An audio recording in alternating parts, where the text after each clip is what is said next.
Stock tip. Best stock setups.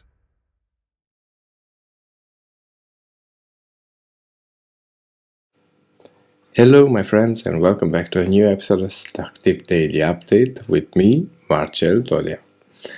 So we've seen an interesting turn of events today, a huge turn of events if you take into account the amount of losses the main indexes registered today.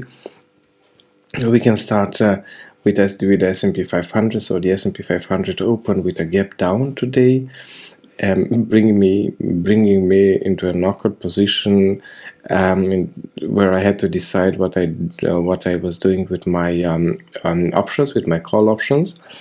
Well, I waited a bit, and seeing that the market went below this pivot point, where you also have the intersections, the confluence of the moving averages, I decided to close the long options or the call options, and I waited a bit, and at about here, let me switch to the SPY. So at about here, 399 point something, I opened a short position on the SPY. A pretty huge short position on the SPY, and with this short position at the end of the day, I've already covered all of my losses, and I'm ready for the next couple of days that are hopefully going to bring us in the range of 360, respectively 3,600 in the S&P 500, 3,600, 3,700. So the sell-off was pretty huge today. Don't search for a reason. There won't be any reason. This was only a technical bounce here, and after reaching a certain point here, you can see this is the previous support. After reaching the previous support, the market just turned, and I think it's heading for the final sell-off, with the last target being 3,600, 3,700. So this range, 3,600, 3,700, is the point where I intend to switch gears and go long and maintain this position until the market is turning long again. So as of now, the markets have fallen. I don't know if I can see this. As of now, the markets have fallen so far at 19%, and if the markets continue to fall and reach 3,600, they will have fallen 25%. So it's quite enough. I don't know what you think, but I believe this would be quite enough, and we would reach this I would say historic mark, because in the past 11 years, as soon as we reach this mark, or 1 or 2 weeks later, we turned back up again, and the market continued and regained its losses over the next 3 months on average. So my target now would be 3,600, 3,700, and then a long position in the markets. And I intend on on buying some call options with a chunk of my portfolio. So a chunk of my portfolio is only going to be invested in call options in order to be able to profit from this once I would like to say once in a generation opportunity, but as you can see, it's 1 in 2 years. So once in 2 years, or 4 times in 10 years, you have such an opportunity to go long. And honestly, I do think that after we reach 3,600, we will turn back up again. You can clearly see it: 1, 2, 3, 4, 5, 6, 7 weeks, 7 consecutive red weeks. And if you take into account another 1 or 2 to reach 3,600, that would make for 7 or 8, for 8 or 9 consecutive weeks in the red. So a big bounce is bound to come sooner than later, and that's why I would like to position myself accordingly. So I'm happy with the movements.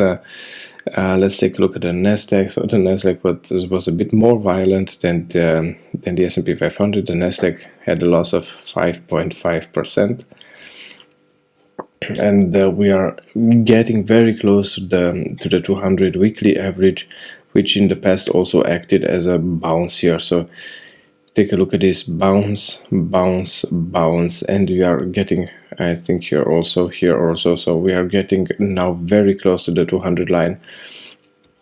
It's also possible that we are going to skip a bit underneath it before turning back up again, but who cares? You don't have to try to reach the absolute low, the bottom. You just have to pick a point where you've calculated that the market is going to turn and go with it. The IVM is of less importance, I would say. Let's see how the IVM performed intraday. So pretty much the same story here. Technical bounce and then a sell-off of 3.7% today. And we are heading for the previous support again, probably going to maintain the support. Don't know exactly, but probably.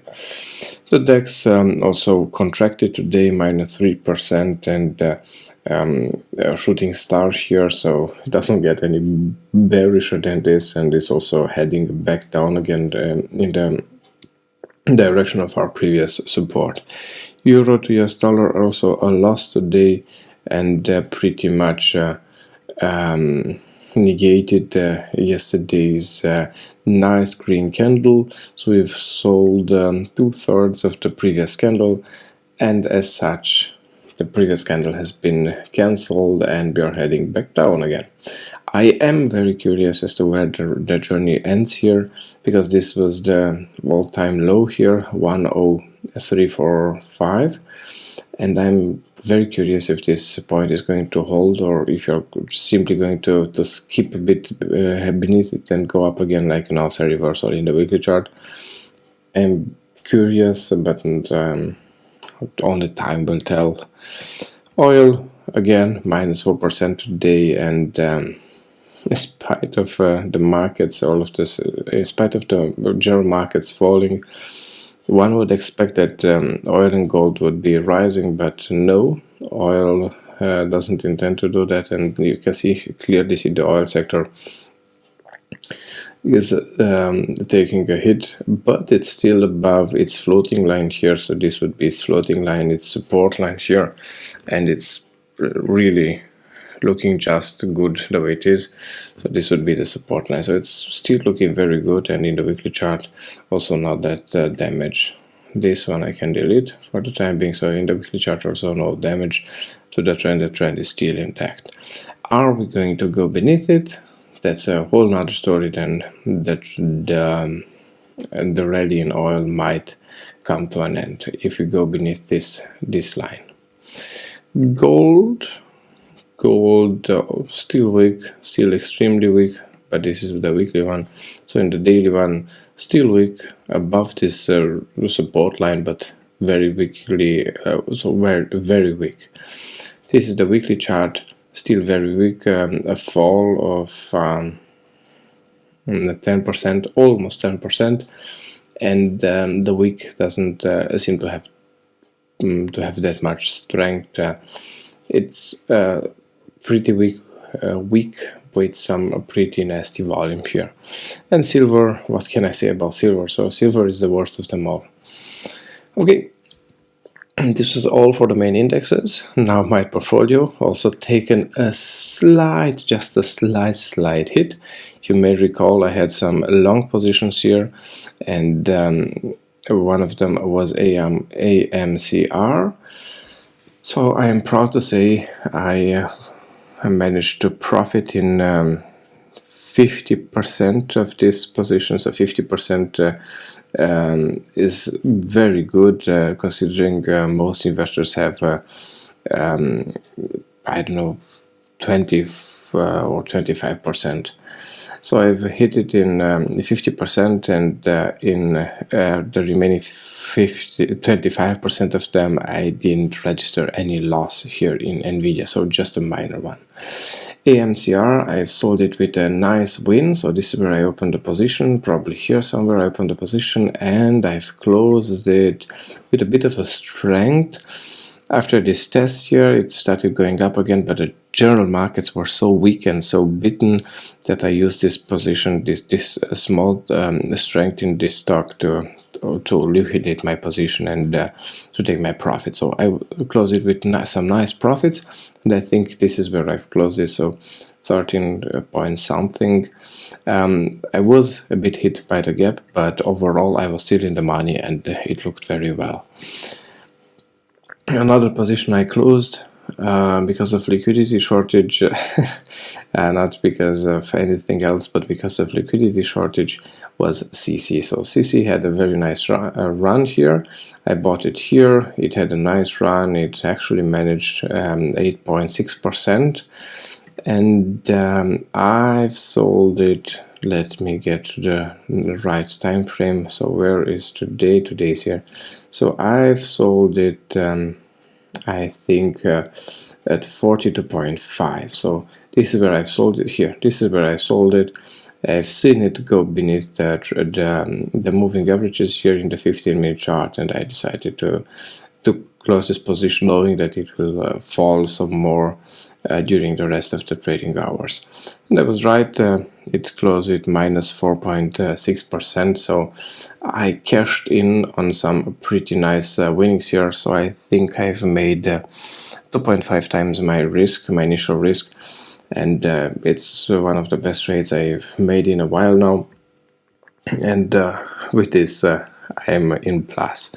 Nvidia has cost me a bit. So Nvidia, I went long in Nvidia, and has cost me a bit, but I didn't waste any time here, and I've closed the position. I think this is the point where I've closed the position, and or let me check the 5-minute chart. 5-minute chart, where are we? So this is today. No, this is the point where I've closed the position. This is the point where I've closed the position, and good in doing so. I didn't have almost any losses here. The one trade I did have, I did register my losses, was Masco Corp. Let me see. So MES opened with a huge gap. So this was quite a huge gap. It went down. My stop was still here at this time at 53.5, I think, and then it started climbing, just slightly climbing. And again, I used the strength, this bit of strength to close this position. And or did I? Let me see. I will go to the 30-minute chart. 30-minute chart. Yes, I used this strength to close my position, and that's all there was to it. And I took a big hit through the gap, but by closing the position, I was still way in front of my original risk, so I didn't even take the whole hit. I only took I think 3/4 of my original risk, so still good, still in the money. And with the SPY, like I said, I entered the trade at exactly here, 399.01, and the sell-off continued, and we've actually closed at the low. So I regained all of my losses that I registered through the option. So the day couldn't have developed any better, and I'm happy that we are heading south again, and hopefully we'll reach the final mark in the coming days, or next week perhaps, hopefully. Now the last thing I wanted to share with you was the most exciting. I will give you a nice setup here, a free setup for the next, I think for tomorrow. I think you can profit from it tomorrow. So NOC was one of the top setups with a good upside, but also a better downside, and I think we will take the downside. So if NOC falls beneath this trend line, I think this is the best short candidate there, with with the downside at least to here, and if we are to pay attention to it, then I think the potential would be all the way to 365. Now there are many reasons why I didn't want to invest in the rest of them, and why I said keep a pretty small long quota, and this is it. You can see here Costco wholesale was playing games with us, a huge gap down, and overall I think 12% today loss. Tesla, I played with the idea of going long yesterday, but luckily saner thoughts prevailed, and you can also see Tesla losing some 7% today. So best decision I made this whole week. EXPD, I sold it here. Also very good decision to sell it, minus 8.3% today, and a monster red candle here. ABBV, so I also made a decision to sell it somewhere here. Also very good decision. This is also a pretty surreal short candidate here. I think you can already go short here, and then downside is or the target would be 138 here. So it's perhaps something I will do right now after the video. So these were the things I wanted to show you, and so this is a potential setup here. For those of you a bit more conservative, if we go below today's low, then this is definitely a short with a stop at 156. And NOC, if you go below this trend line, then definite short with a stop either above the next breakdown candle or above this small pivot here. I think I've said too much today, but there was many things to discuss, and I'm pretty excited about the whole thing. I just have one more thing to say. Thanks for watching. Remember to like and subscribe, and see you again tomorrow.